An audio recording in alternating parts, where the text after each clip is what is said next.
Salut à tous, j'espère que vous allez très bien. Je suis très content de vous retrouver après un premier week-end de biathlon qui a été plein d'enseignements à Contiolati.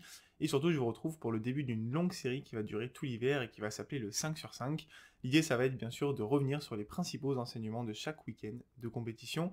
Quels sont les favoris qui ont répondu présent, ceux qui se sont un petit peu ratés, est-ce qu'il y a eu des surprises, quel bilan pour les Français bien sûr. Et donc pour ce premier épisode du 5 sur 5, on a pas mal de courses à analyser, 8 pour être exact. Et donc je vous propose le 5 sur 5 du week-end de Contiolati. On est parti.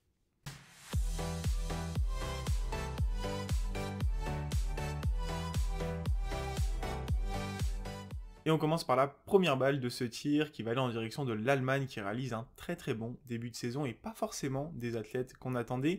Chez les femmes, pour le coup, on attendait quand même Vanessa Voigt, elle a répondu présent avec une 4ème place sur l'individuel, puis une 11ème place sur le sprint et 8ème sur la poursuite. Elle pointe donc dans le top 10 du général, c'était une des outsiders que je vous avais annoncé dans la preview et pour l'instant, elle répond présent. Je découvre un petit peu Anna Weidel, 26 ans, et Sophie Schneider, 25 ans, qui pointent dans le top 15 du classement général, avec notamment une cérémonie des fleurs pour Anna Weidel, 5ème du sprint. Chez les hommes, pareil, on a eu pas mal de surprises. On pouvait s'attendre à ce que Bénédicte Doll fasse un bon début de saison, mais pour l'instant, il est un petit peu en retrait par rapport à deux de ses compatriotes, David Zobel, 26 ans, et Roman Ries, 29 ans. Ils ont impressionné notamment au tir en étant à 94% sur l'ensemble du week-end. Ils ont fait pas mal de podiums et de cérémonies des fleurs.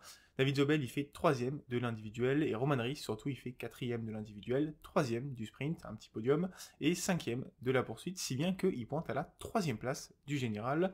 Cette bonne performance collective, eh bien, elle se traduit également par des très bons relais pour les équipes allemandes qui terminent 2ème aussi bien chez les femmes que chez les hommes. Bref, tous les voyants sont au vert pour les Allemands. On passe à la deuxième balle de ce tir qui va aller pour la Suède cette fois, qui est presque décevante, presque parce qu'on ne peut pas dire non plus que l'étape est ratée pour les Suédois qui ont quand même 3 victoires, le relais féminin et bien sûr les 2 individuels par Anna Öberg et Martine Ponsiluoma.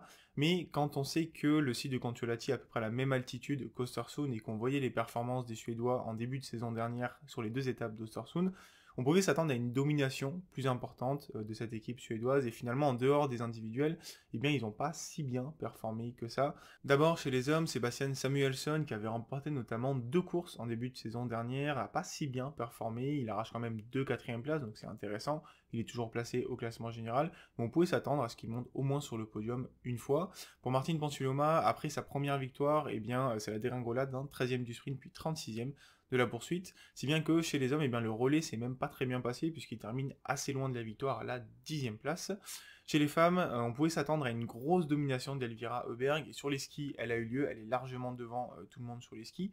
Par contre, sur le tir, il y a encore pas mal de choses à peaufiner, donc si elle reste quand même la favorite de la saison, faut pas tirer de conclusion bien sûr, eh bien, vous savez qu'il y a du suspense encore chez les femmes.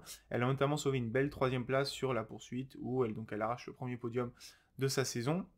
Pour sa sœur, Anna Öberg, eh bien, c'est pareil que Martine Ponsiluoma, elle commence très bien avec l'individuel et finalement elle se rate un peu derrière, 18ème du sprint et 10ème de la poursuite. Mention par contre à 2 athlètes qu'on n'avait peut-être pas l'habitude de voir si bien dans le classement avec Lynn Persson qui fait 3ème du sprint et Jesper Nelin qui est 9ème du général et qui a notamment fait une cérémonie des fleurs sur la poursuite. Bref, au final on a quand même 3 athlètes suédois dans le top 10 de chaque classement général, donc il n'y a pas d'alerte très importante, on n'est que sur une première étape, mais on pouvait s'attendre à une domination plus importante pour les Suédois en début de saison. La 3ème balle de ce 5 sur 5, elle est dans le 1000 et c'est bien sûr Julia Simon, la française, qui réalise un très très bon début de saison, sûrement le meilleur début de saison sur l'ensemble des Bleus engagés, puisqu'elle a commencé par une 5ème place à l'individuel, une belle cérémonie des fleurs, puis un très bon relais, terminé à 10 sur 10 en tant que dernière relayeuse et 100 balles de pioche. Ça n'empêche pas la France d'être en dehors du podium, mais c'était quand même un très bon relais. Elle se rate un petit peu sur le sprint, et puis elle nous sort une masterclass sur la poursuite, son format préféré, le format où elle est la meilleure bien sûr, les courses longues en confrontation directe. Elle fait un superbe 20 sur 20, c'est la première fois qu'elle le sort en carrière, et ça lui permet d'aller chercher une très belle victoire tout en gestion, puisque sur les premiers tours, en plus des 5 sur 5, elle a réussi à raccrocher les bons wagons à chaque fois sur les skis en faisant des efforts sur le début de tour, puis en se reposant sur la fin du tour. Et puis, la préparation de son dernier tir, c'est un modèle de gestion également, puisqu'elle arrive à armer sa carabine en première et à tirer les premières balles et à mettre la pression sur ses concurrents. Finalement, il y en a 2 qui vont laisser des balles sur le côté, et puis Dorothea Virer qui ne pourra pas tenir sur les skis derrière. Bref, c'est une victoire tout en maîtrise pour Julia Simon, qui s'affirme potentiellement comme une des candidates pour le Gros Globe. Alors, on en a encore très loin, puisque voilà, on est sur l'étape de Concholati où il y a des dynamiques un petit peu différentes sur les skis. Il faudra attendre la fin du Grand Bornand, globalement, et la première Mastart de la saison pour tirer des conclusions, mais en tout cas, elle s'affirme comme une des potentielles outsiders. La quatrième balle de ce tir va aller en direction d'un biathlète norvégien, et si d'un côté je devais tempérer les conclusions par rapport à Julia Simon, je pense que pour Johannes Bö, pour le coup, il n'y a pas trop besoin de tempérer, il s'affirme après ce premier week-end de compétition comme le favori principal pour un quatrième Euroglobe de cristal. Il a marqué 209 points sur 270 possibles et il affiche surtout un niveau de ski assez incroyable. Il est assez largement devant les autres concurrents qu'il peut avoir. Le meilleur exemple, bien sûr, c'est l'individuel, puisqu'avec 4 fautes et 4 minutes de pénalité, quand même, Johannes termine finalement à la 12e place de la course. Ensuite, sur le sprint et l'individuel, il a été un petit peu mieux sur le tir. Une faute de plus que sur la grid sur le sprint, et pourtant il termine avec 10 secondes d'avance sur son compatriote. Et puis sur la poursuite, il a fait une course globalement en solitaire, où en dehors du dernier tir, il a plutôt assuré derrière la carabine. Sur le dernier tir, il fait quand même 2 fautes, donc à surveiller pour la suite, mais il avait tellement d'avance sur les skis qu'au final, il a assuré sa victoire sans trop de soucis. Un doublé sprint-poursuite, c'est toujours bon pour la confiance. Petite mention également à Sur la Grid qui fait un doublé de médaille d'argent sur le sprint et la poursuite également, et qui s'affirme peut-être comme un outsider pour l'ensemble de la saison. En tout cas, tous les voyants sont au vert pour Sturla et surtout pour Johannes qui répond présent dès le début de saison. Et la dernière balle de ce 5 sur 5, elle va bien sûr aller pour l'équipe de France, où il y a pas mal d'enseignements à tirer de cette première étape de la saison. Week-end en demi-teinte, on peut dire, sur la France, même s'il y a quand même 3 podiums, la victoire de Julia Simon, et puis ensuite le relais masculin qui obtient un podium assez intéressant, même si on pouvait s'attendre un petit peu à mieux. Pareil chez les filles qui terminent 4e, qui sont un petit peu pénalisées par les 3 pioches en début de relais de Louge en mono, et donc derrière, elles doivent courir après les autres nations. Celui qui matérialise le mieux ce week-end en progression, en fait, c'est Émilien Jacquelin, puisqu'il avait raté son individuel, où il est au-delà de la 20e place, je crois. Et puis ensuite sur le sprint, il termine 5e, cérémonie des fleurs. Et puis il obtient le 3e podium de l'équipe de France à l'issue de la poursuite, qu'il termine à la 3e place. Poursuite globalement maîtrisée avec un 15 sur 15, et puis finalement il va lâcher 2 balles et un petit peu de frustration sur les derniers tirs, parce qu'il y avait peut-être moyen d'aller chercher, sûrement pas la victoire, mais au moins la 2e place de Sturla avec à 20 sur 20, mais ça reste quand même une très bonne course pour Émilien qui est assez solide sur les skis, il est dans les 5 meilleurs skieurs du week-end. Bref, il est présent, à l'inverse de Quentin Fillon-Maillet qui a un petit peu raté son début de saison, il fait 15e, 14e et 10e. On pourrait penser que du coup c'est un week-end raté, mais alors je vais vous rappeler les résultats de Quentin sur les 2 premières étapes d'Östersund l'année dernière, c'est 8e, 32e, 3e et 16e, et on n'oublie pas derrière ce qui s'est passé durant le reste de la saison. Bref, tout ça pour dire que, comme on le disait sur la preview, Quentin c'est quand même un diesel qui a besoin de pas mal de courses pour se mettre en route. Controlati c'est pas forcément un site qui lui sied très bien, notamment en termes d'altitude. Orphizel ça devrait beaucoup mieux se passer. Donc voilà, pas de conclusion hâtive à tirer sur Quentin.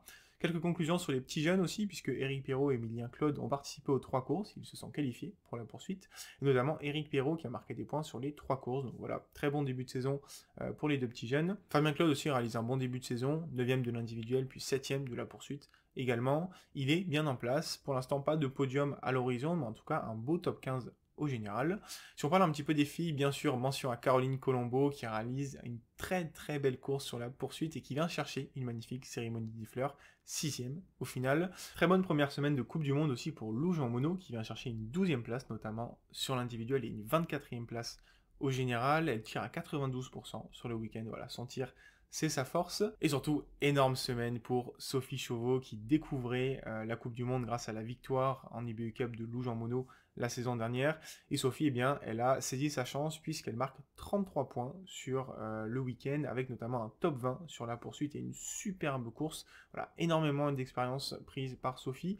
Et on pouvait s'attendre à ce qu'elle fasse uniquement ce week-end, mais finalement, quand on compare ses performances 33 points à Paula Beauté qui a marqué 6 points sur ce week-end, on peut se demander si Sophie va pas être conservée du coup pour les autres étapes de la Coupe du Monde, au moins pour le premier triplé avec Orphizen et le Grand Bornand. On va suivre ça sur la semaine, mais ça m'étonnerait pas en tout cas, moi elle m'a vraiment impressionné. Bon là vous vous dites, voilà, les 5 balles ont été lâchées, il n'y a toujours pas un mot sur Lisa Vitozzi. Eh bien, heureusement, on va dire qu'on est sur un relais et je me laisse 3 balles de pioche à chaque vidéo, notamment sur des week-ends assez longs comme celui de Consolati, pour pouvoir vous parler de petites choses supplémentaires. Et je vais bien sûr lâcher cette première balle de pioche pour Lisa Vitozzi. Quel plaisir de retrouver l'italienne enfin performante sur les skis. et sur le tir, et derrière, les résultats ils viennent tout seuls. Troisième de l'individuel, deuxième du sprint et quatrième de la poursuite. Lisa Vitozzi va arriver à Orphielsen avec le dossard jaune de leader de la Coupe du Monde chez les femmes.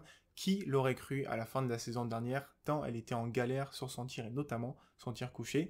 Bref, la lutte pour le classement général va peut-être être super intéressante. Cette année, je suis très content pour Lisa. Et tant qu'à parler d'Elisa, petit mot sur Lisa Teresa Hauser qui a remporté le sprint notamment et qui pour l'instant répond présent malgré un ski qui n'est pas forcément des plus rapides. Il faudra compter sur elle toute la saison.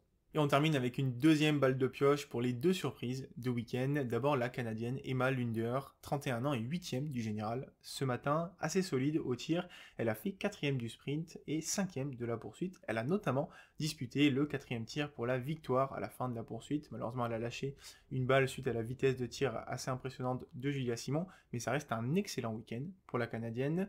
Et chez les hommes, on a découvert ou redécouvert le petit Suisse Niklas Hartweg, seulement 22 ans, et qui a impressionné tout au long du week-end, mais surtout sur la première course de la saison, deuxième de l'individuel à 20 sur 20.